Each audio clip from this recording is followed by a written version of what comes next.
Week 3 is almost complete, and I don't think I'm just speaking for myself when I say I'm even more confused than I was last week, but let's do what we do best and overreact to this Sunday slate of games. Sam Darnold, set Houston on fire today. Not only did Darnold post 181 passing yards and 4 touchdowns in the Vikings statement win versus the Texans, he now leads the league in passing touchdowns through 3 games.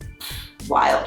My takeaway here, coaching matters. Between Kevin O'Connell's possibly being a magician and Brian Flores doing his job on defense, this Vikings team looks like they're destined for a deep postseason run.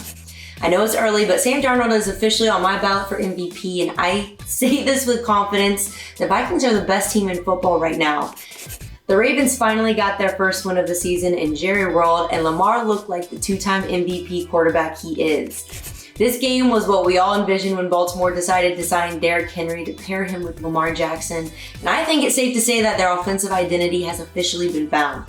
Granted, the Cowboys couldn't have looked much worse for the second week straight, but this win for Baltimore quite literally saved their entire season. I can't believe I'm saying this, but the Steelers are now 3-0 for the first time since 2020, and Justin Fields looks like he's cemented his role as QB1 in Pittsburgh.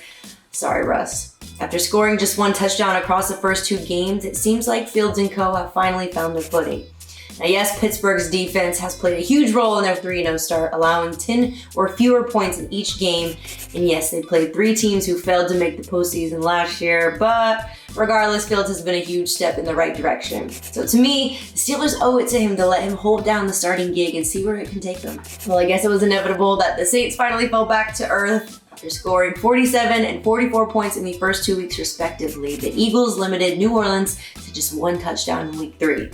It definitely wasn't the prettiest win for Philly, who raised plenty of questions around their offensive execution and play calling, but it was a win nonetheless that kept them out of a 1-2 hole. As for the Saints, maybe they weren't who we thought they were through the first 2 weeks. Regardless, they're 2-1 on the season and are still atop the NFC South.